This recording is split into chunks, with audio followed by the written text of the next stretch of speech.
We'd like to welcome you to BeMoreNews.com, the news before the news, where we uncover the truth. Marsha Reeves-Jews, how are you, ma'am? I'm great, Donnie. How are you this Saturday morning? Good, good. We haven't had a chance to thank you publicly for moderating the first citywide mayoral forum of 2011 at the Greater Baltimore Urban League. Your thoughts on the forum? I thought it was outstanding. The attendance was incredible, and it was nice to see so many potential candidates, those who had registered, those who hadn't, and the people who actually were on the panel asked some exceptionally great questions and presented a lot of good background information for people to consider. Okay, our panelists included for housing, we had Kerry Johnson, and for education and youth, we had Estella Ingram and David Miller. I know that as far as health, we had Dr. Pierre Vigilance and Israel Kason. Any thoughts Reverend Al Hathaway. Reverend Al Hathaway? Of course, he did the killer with the economic development, jobs, Yes. employment, business. What stood out in your mind?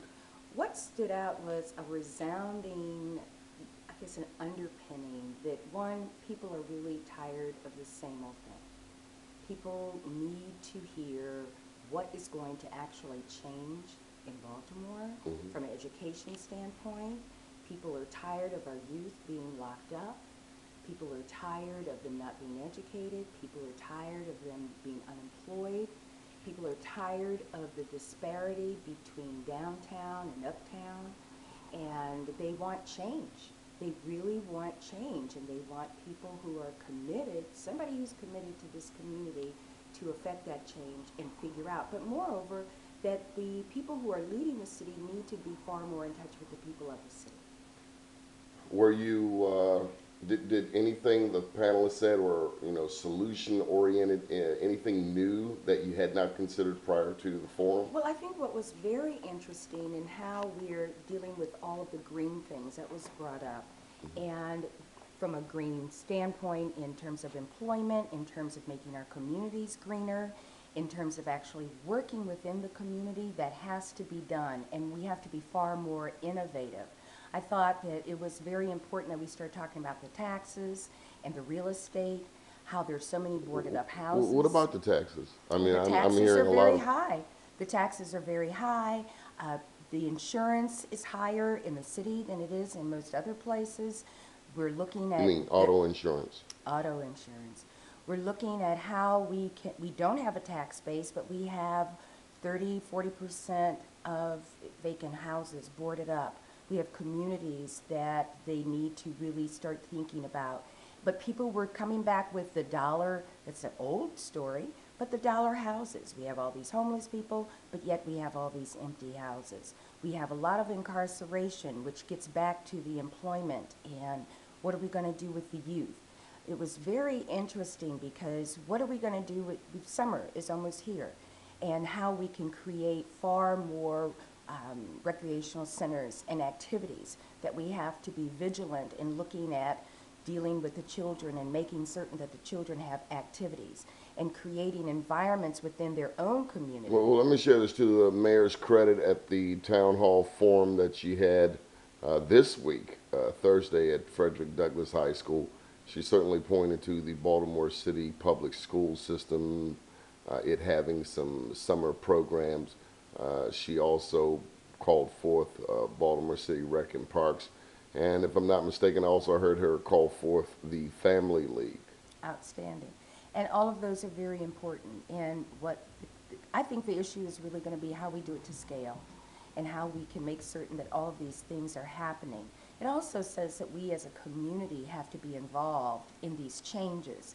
And we talked about that, how everybody has to be involved. You can't be a bystander and have commentary on the corner and not affect change. Be involved, get involved how? Well, if we're talking about setting up and working within the community on changing youth activities in the recreation centers, there's a lot that has to be done. If there are activities for the children, we have people in the communities that need to be working together. And it's really about being involved. It's about putting our resources there. It's about putting our time.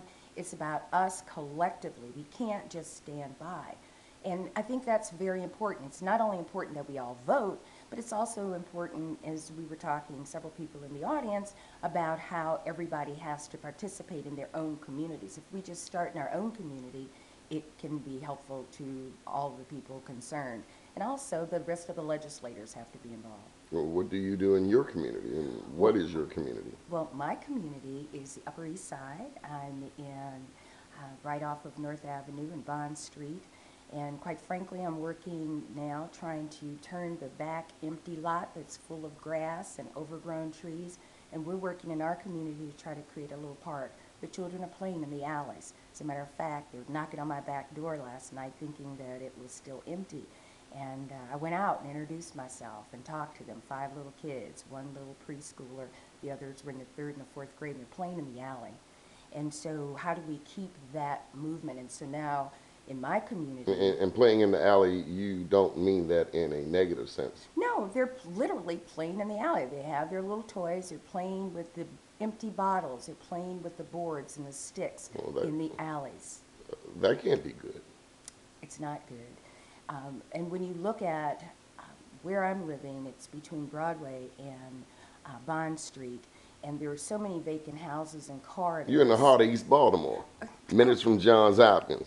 You call it the Upper East Side. Upper East Side, that's right. That's the Indianapolis term. It's You in the heart of East Baltimore. I was on the east side in South Bend, Indiana. I'm on the east side now in Baltimore. But I think it's really important for me to see this and for the rest of the city to see this, because it's happening not only on these few blocks, but it's happening in a lot of places.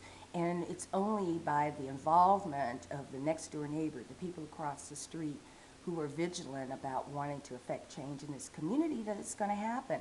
And you know, we're not going to have resources to do that, so we're going to have to do it on our own and with our own creativity to make that happen. But I think that we can't always look at government changing, but maybe if we start looking at how we're appropriating funds, that they also need to be put into the communities. That was one of the criticisms I heard. Critical issues. Of previous, over the past, since, past 10 years, about a lack of development in historic East Baltimore and historic West Baltimore. And I think that's what's interesting, though, Donnie, is that we also have to not only think about how we house people, how we change this dynamic, and people are working really hard to buy up these houses and change them. I'm in a renovated and restored home with City Life.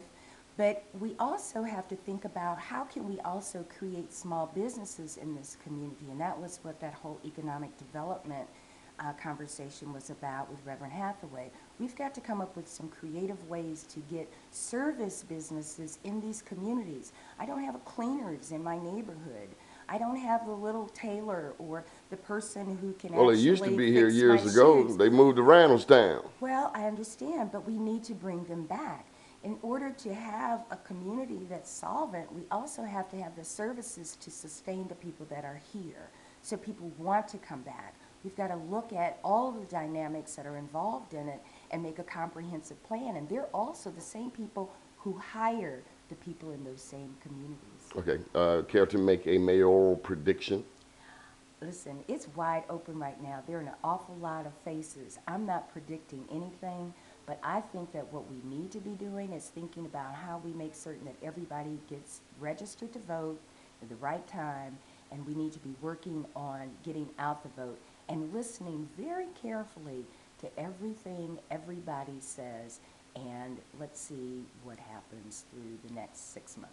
Good deal, Marsha Reeves-Jews. We appreciate you. Thank And you. do keep watching BeMoreNews.com as we count down to September the 13th. The news before the news, where we uncover the truth. Thanks, Donnie.